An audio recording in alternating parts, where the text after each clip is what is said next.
All right, shalom, brothers and sisters in the truth. I'm your brother Muad Tordawan, coming to you again with another lesson. Lord willing, this will be edifying to those of you who are tuning in. Now, I'm going to explain to you briefly what this video is about. And this is a cross analysis of a video that I found on YouTube concerning three individuals out here in Los Angeles, California, who are facing the same issues of many million others are facing, which is the homeless, pandemic that's going on out here in California. But the way I want to bring this out to you is this is going to be a cross analysis of when you look at the three individuals here and how they responded to the way the public, or I should say the local government, has responded to their situation.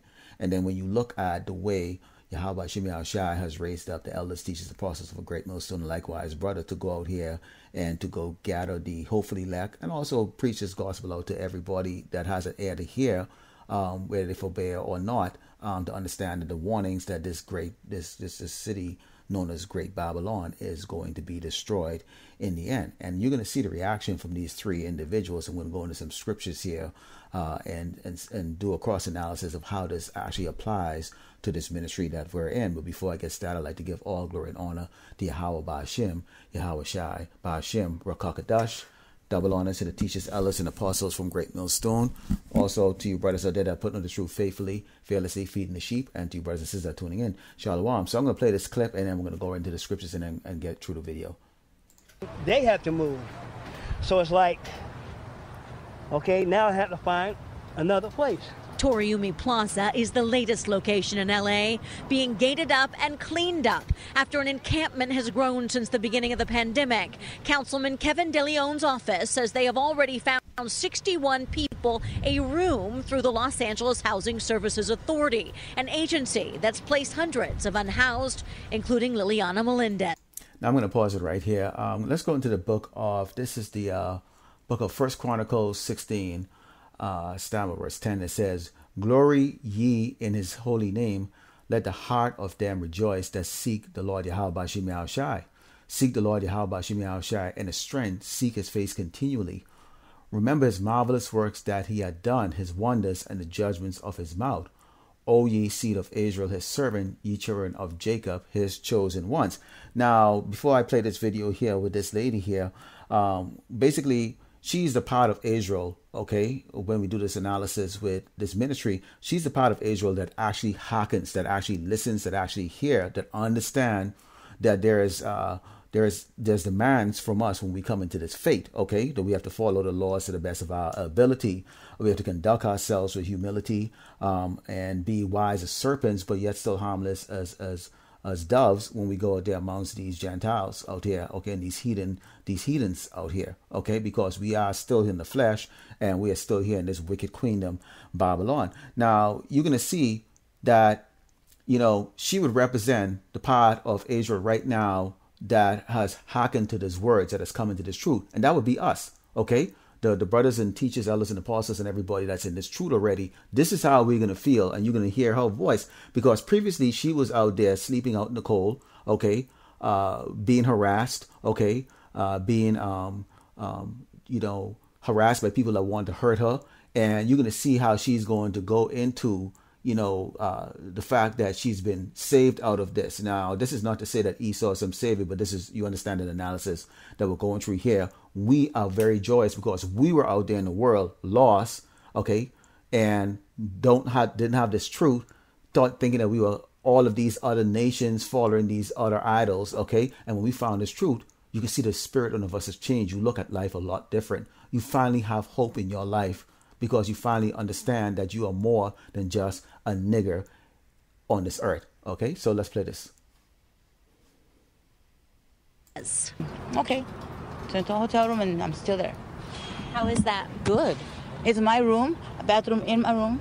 Yes. TV, big bed, my room. Peace, quiet. Oh, inside.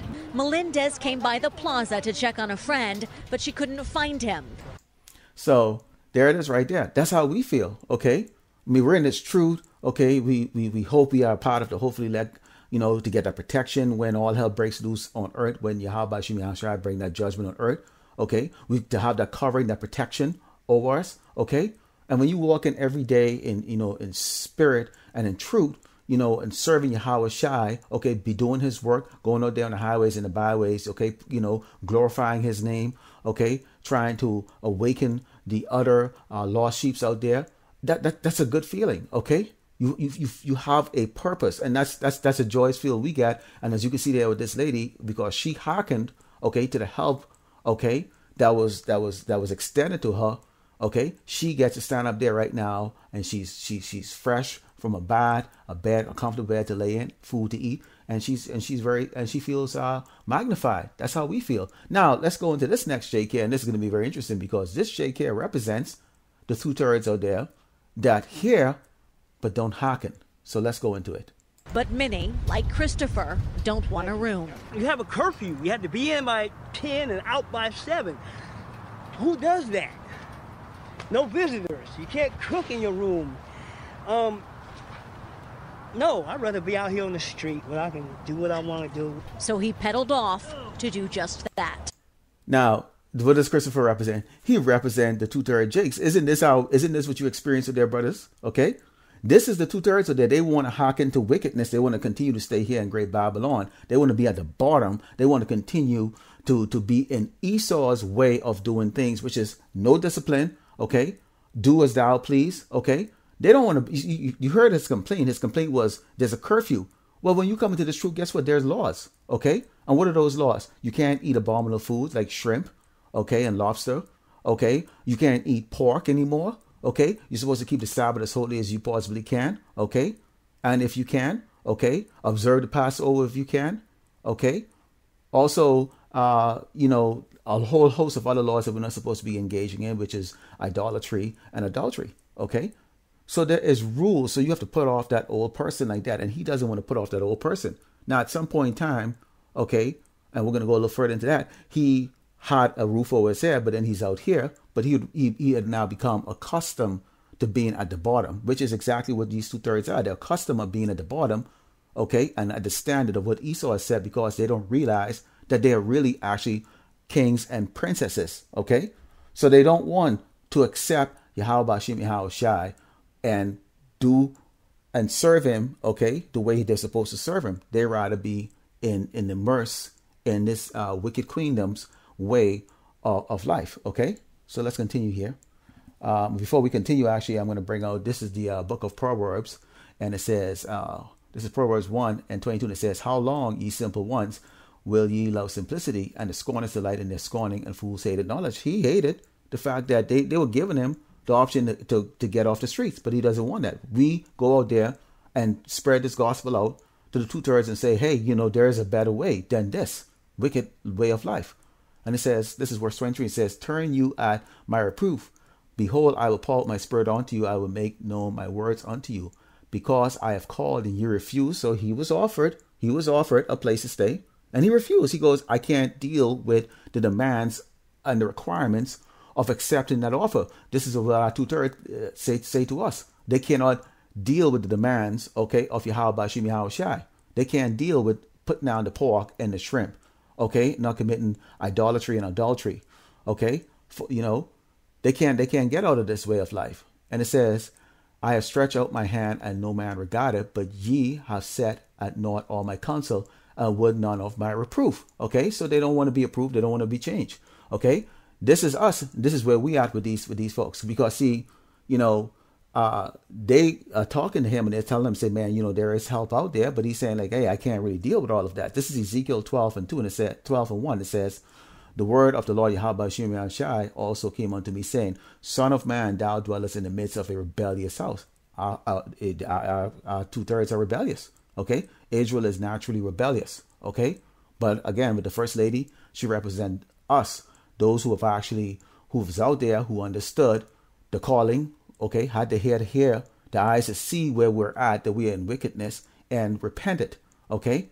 And it says, this continuing, it says, which have eyes to see and see not, they have ears to hear and hear not, for they are a rebellious house. And this is what you're looking at right here. That is true rebellion right there. Okay, he rather be what? He rather be exactly what Esau had stamped him on, a stamp of approval, which is, you're a nigger. Okay, and he accepts it. Now let's go on to the third character here. They said that they would put me in a place, but they haven't gotten back to me. As for Tommy Miller, he's signed up but is still waiting. So he's staying the night, hoping social workers will have good news in the morning. I have not been housed. I'm just waiting for someone to come get me. Really, I'm ready to go. So, hi, just come get me. Okay, and what does he represent? He represents those Israelites that haven't been found yet. These are the lost sheep out there that we have been set up for to go there and go find the lost sheep of the house of Israel. This is the book of Hosea 5 and 15. It says, I will go and return to my place till thou acknowledge thy offense and seek my face. In their affliction they will seek me early. Now, I had edited this video, but in the earlier part of this video, he had talked about the fact that he had been out there for 10 years, okay, as a young man. He had a roof over his head like that, but he rebelled and he was out there. And basically all of his issues that he has on himself, he said that basically he caused them. He was the one that was rebellious and got into the drugs and got into the other things. So they're like that. But now he's actually starting to feel like repenting now that basically this is not coming to naught. So he's part of that lost sheep out there that we need to go and find that's in the mix. He's been out there because why? He has these false prophets.